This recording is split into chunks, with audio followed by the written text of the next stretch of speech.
(1922년) 일제강점기 시절 이희호는 6남이녀 중 넷째로 태어났다.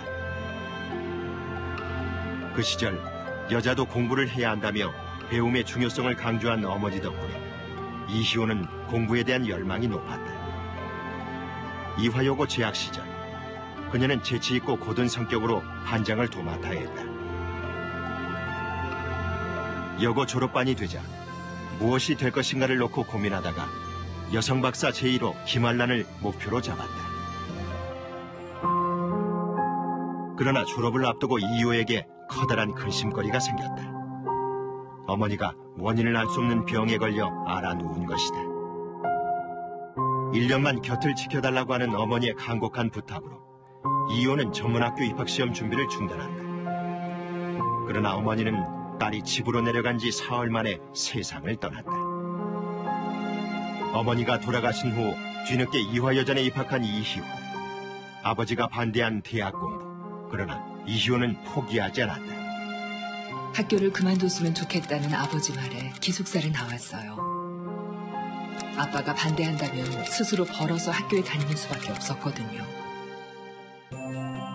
초등학생을 가르치는 입주가정교사를 하며 학비를 벌어 학업에 매진한다. 해방 후 1946년 이효는 서울대학교 사범대학에 입학한다. 당차고 재기발랄한 성격에 그녀는 서울대 큰 누님으로 불렸다. 여학생들이 남학생 앞을 지나가면서 이렇게 고개 숙이고 그러면요. 이효 여사님이 야, 왜 고개 숙이냐? 응? 하고 나처럼 걸어가라고 딱 이러고 그 앞으로 지나가고 그랬대요. 이렇게 걸어가라고. 예. 그래서 여자 깡패를 하겠다는 거예요. 제 빈말이에요. 6.25 전쟁으로 서울을 떠나 부산으로 피난간 이희호. 그곳에서 전쟁의 가장 큰 피해자인 여성의 인권 보호에 대한 필요성을 절감하게 됐고 황신덕, 박순천, 이태영과 함께 여성문제 연구원을 창립한다. 상임 간사를 맡은 이효는 호주제 폐지운동의 첫 씨앗을 뿌렸고 훗날 청와대 시절 결실을 맺는다. 그 당시 우리 여사님께서는 처음부터 회장을 하신 것이 아니고 상임 간사, 정말 심부름권, 또 출판부 모든 걸 다 통틀어서 하시면서 그 당시 어려운 여성들을 직업 실태를 조사하셨다든지 또 여성의 지위가 이렇게 낙후돼서야 되겠는가 하는 것을 아주 절감을 하시고 정치적인 인권적인 이런 문제까지도 확대해 나가셨습니다. 6.25 전쟁 중에도 사회운동과 여성운동을 활발히 해온 이희호는 1954년 미국행 비행기에 몸을 싣는다. 그녀의 나이 32이었다. 교수를 꿈꿨던 이효는 사회학을 공부하기로 결심한다. 집안의 도움 없이 혼자 감당해야 했던 고된 타향살이. 넉넉지 않은 형편 탓에 전기 코일 공장에서 일을 하며 생활비를 벌었다. 그러나 가난과 서툰 영어보다 이효를 힘들게 했던 것은 외로움이었다. 공부에 치이고 외로움에 치이니 고국에서 편지만 봐도 눈물이 줄줄 흘러내렸어요. 유학을 마치고 귀국한 후 이효는 YWCA 연합회 총무가 된다. YWCA 시절에는 혼인신고하기 운동과 첩을 두지 말자는 캠페인을 벌이고 여성 인권 신장에 온 힘을 다했다. 당시에는 여성들이 미국 유학까지 간다는 건 꿈도 못 꿀 시절이었습니다. 그렇지만 이 여사께서는 유학을 다녀오셨고 한국에 돌아와 보니 너무 여성들의 지위가 너무 낙후되어 있고 그런 것을 안타깝게 생각하시면서 여러 가지 호주제 폐지라든가 하여튼 여권 신장 운동에 앞장을 서서 일을 하셨습니다. 단기 4294년 5월 16일 부패와 무능으로 국민의 신명을 잃은 민주당 정권을 물리치고 1961년 5.16 군사 쿠데타가 일어나고 당시 의원직을 잃고 부인과도 사별한 후 시리에 빠져있는 김대중과 운명적인 만남을 갖게 된다. 내일을 예측할 수 없는 정치 신인과 전도양양한 여성운동가 사이에는 사랑이 싹텄다. 1962년 5월에 신부가 된 이희호. 아들 둘 딸린 호랍인데다 노모와 병든 신우이까지 수발해야 하는 상황. 모두가 이 결혼을 반대했다. 그러나 이효는 김대중을 운명으로 받아들였다. 경제적으로도 그렇고 정치적으로도 별로 희망이 보이지 않는 불쌍한 청년이었거든요. 그런데 주변에서 말렸죠. 그런데 제가 보기에는 굉장히 동지애적인 거, 남녀 간의 애정 이전에 완전한 동지애적으로 일을 같이 한다는 그런 그 결합의 의미가 더 크지 않았나. 결혼 뒤 이효는 창립을 주도했던 여성문제연구회에서 활발히 활동했다. 1964년부터 71년까지 회장을 맡았고 여성 노동자들의 열악한 근무 환경과 여성 정치의식 등을 연구하며 여성 문제는 곧 민주주의 문제라 믿었다.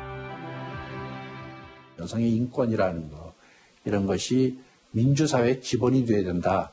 이런 신념을 가지고 계셨죠. 그런데 사실 김대중 대통령께서도 그런 가치와 양성평등 의식을 가지고 계셨어요. 그래서 결혼하시고 막바로 집 문패를 김대중 이호 딱 갖다 붙인 거죠. 그래서 여사님이 굉장히 감격하셨어요.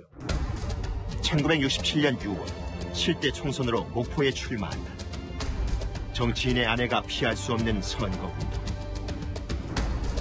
박정희는 야당의 신예 김대중의 발목을 잡기 위해 직접 목포를 방문하고 공화당 후보를 총력 지원한다.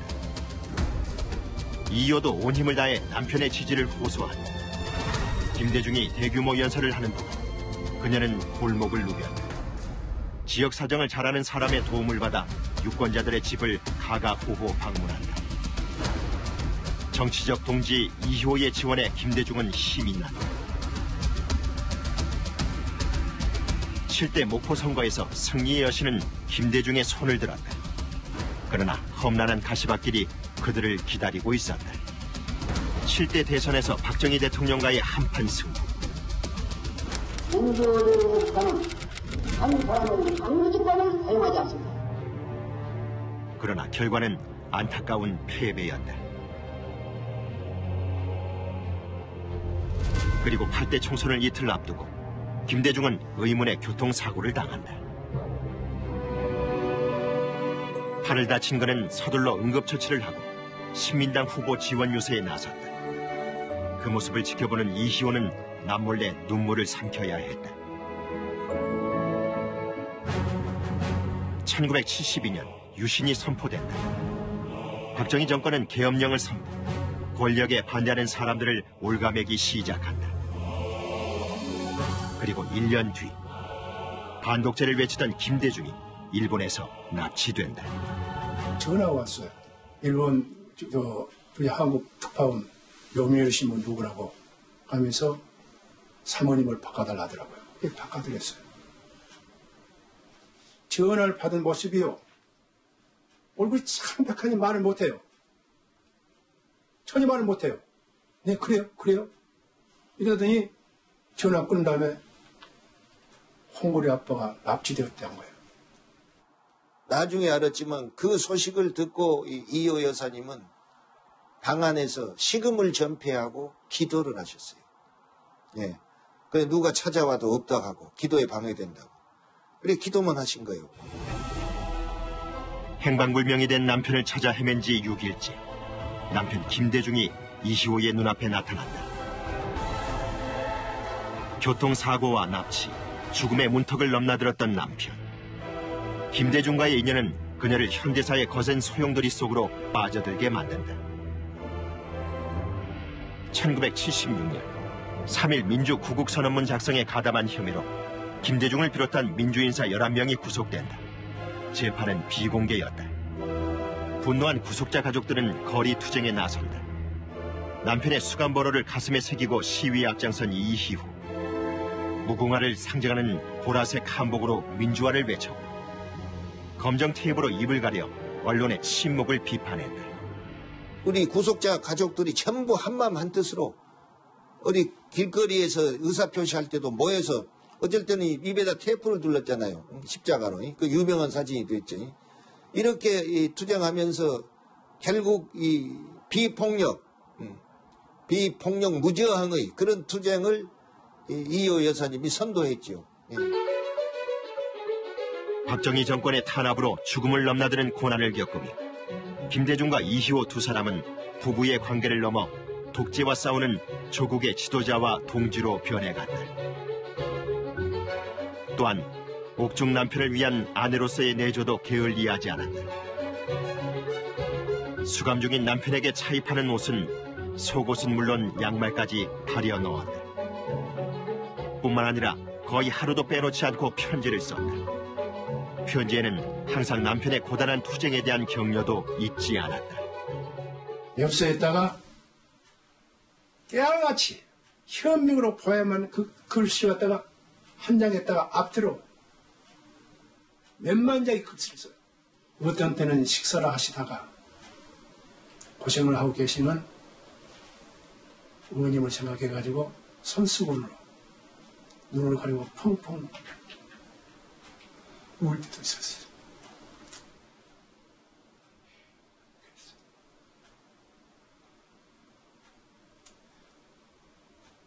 그 고통을 이겨냈습니다. 1978년 12월 5년형을 선고받고 수감됐던 김대중은 2년 10개월 만에 형집행정지로 풀려난다. 그리고 이듬해 1979년 10월 26일 궁정동에서 울린 총성과 함께 박정희 정권은 역사 속으로 사라졌다. 그리고 신군부의 등장으로 대한민국 정치는 또다시 요동친다.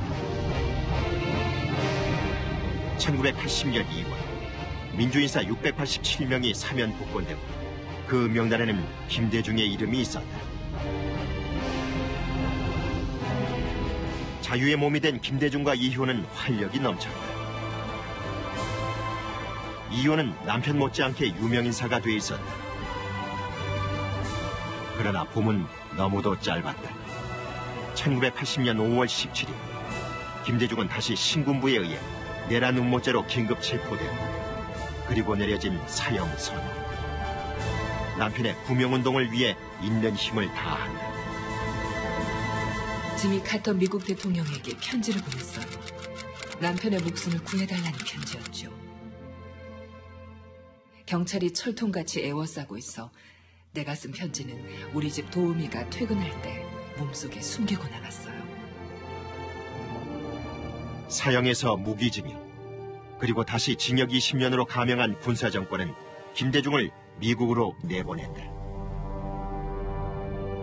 망명 기간 동안 김대중과 이효는 한국의 인권 상황을 알리기 위해 미국 전역을 누비고 다녔다.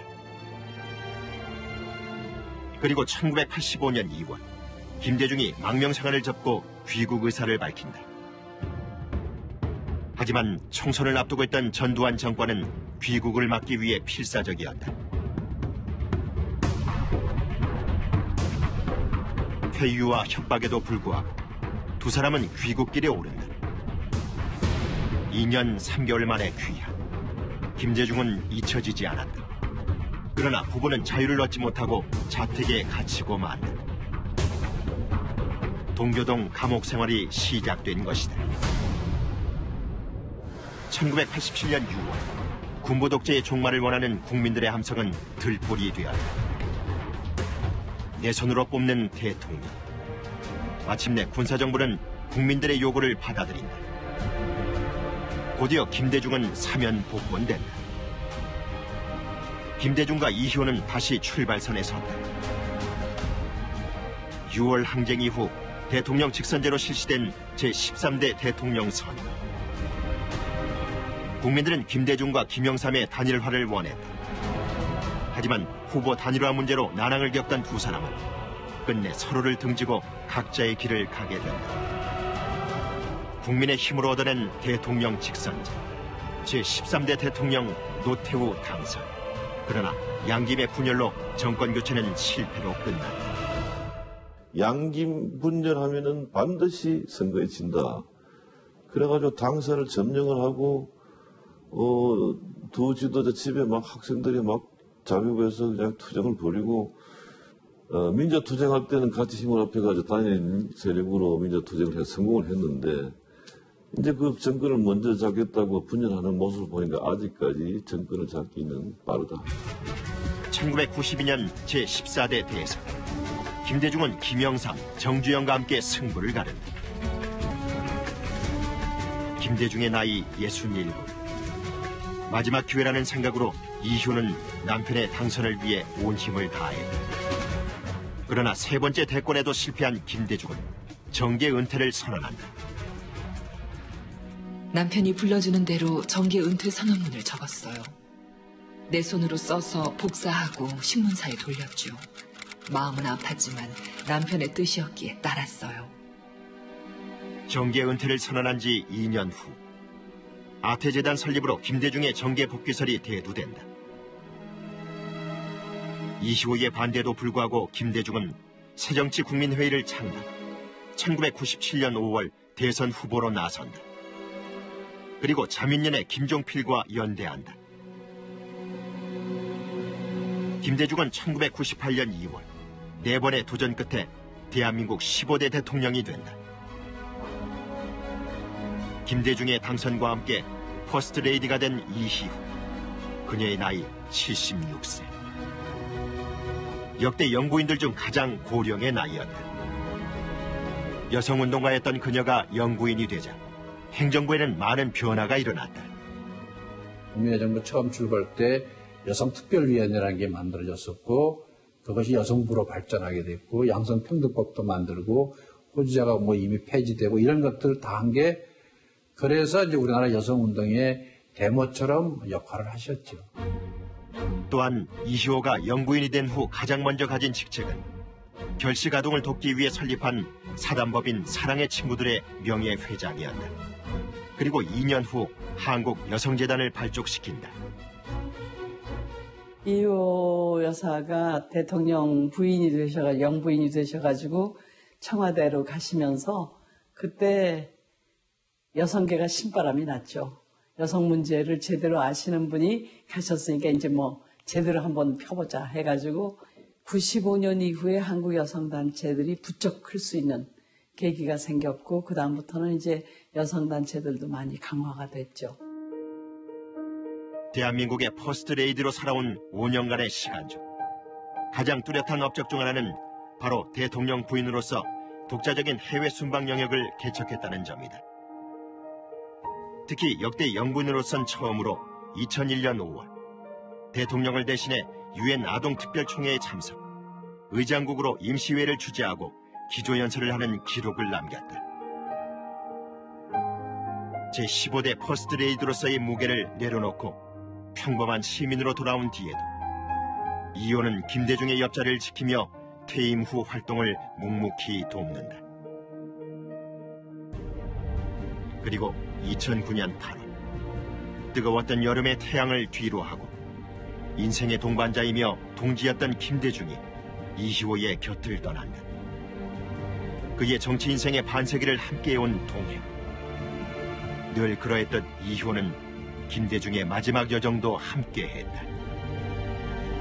너무 쓰리고 아픈 고난의 생을 잘도 참고 견딘 당신을 나는 참으로 사랑하고 존경했습니다. 김대중의 서거 이후에도 그녀는 김대중 평화센터의 이사장으로서 왕성한 활동을 멈추지 않았다. 90을 훌쩍 넘은 고령에도 한 달에 한 번 어려운 이웃들을 찾기를 멈추지 않았고 2015년 8월에는 3박 4일간의 방북 일정을 마치고 귀환했다. 국민 여러분의 성원에 힘입어 방북 일정을 무사히 마치고 돌아왔습니다. 이번 방북은 박근혜 대통령의 배려로 가능했으며 김정은 국방위원장의 초청으로 편안하고 뜻있는 여정을 마쳤습니다. 지난 2000년 남북 정상회담 당시 영부인으로 평양에 방문하고 2011년 김정일 국방위원장 사망 당시 조문 방북에 이어 이번이 세 번째였다. 하지만 김정은 북한 국방위원회 제1위원장과의 만남은 성사되지 못했다. 그래서 여사님께서 이번에 이렇게 평양 방문하게 된 것은 감사하다. 또 와서 보니까 참 기쁘다. 정말 이렇게 우리 민족이 서로가 평화롭게 같이 살면 얼마나 좋겠냐. 그러기 위해서는 6.15 정신을 우리가 함께 실천하자. 그리고 그런 뜻에서 남북 간에 대화하고 서로가 좋은 길로 나가는 것들을 해주면 좋겠다. 그런 뜻을 전하니까 그 다음날 또 와서 김정은 국방위원장이 충분히 그 뜻을 알겠고 감사하다. 우리도 똑같은 생각이다. 남쪽에 가서도 서로가 우리가 협력하자. 이런 또 메시지를 보내왔습니다. 독재에 맞서 조국의 민주주의와 자유를 지키려 했던 정치인 김대중. 그러나 이유 없는 김대중은 없다라고 해도 과언이 아닐 만큼 그녀는 김대중 인생의 반려자이자 평생의 동지이기도 했다. 정말로 이 김대중 대통령을 탄생시키기 위해서 그 곁에 오신 분이다. 예, 전 그렇게 생각하고 학식을 갖춘 퍼스트 레이디가 앞으로 나올지 안 나올지는 모르겠습니다만은 아주 특출한 그런 분이었다. 예.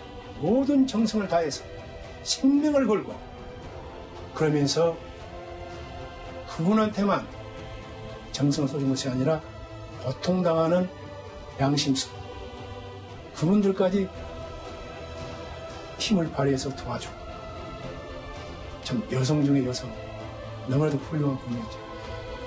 아무것도 좀 모든 것이 부족한 제가 그렇게 훌륭한 분들 모셨던 것은 영광 중에 영광으로 생각을 하고 있습니다. 시련과 영광의 반세기. 정치인의 아내로 굴곡진 현대사를 몸소 겪어야 했던 고단함을 뒤로하고 김대중 그의 곁으로 다시 돌아갔다.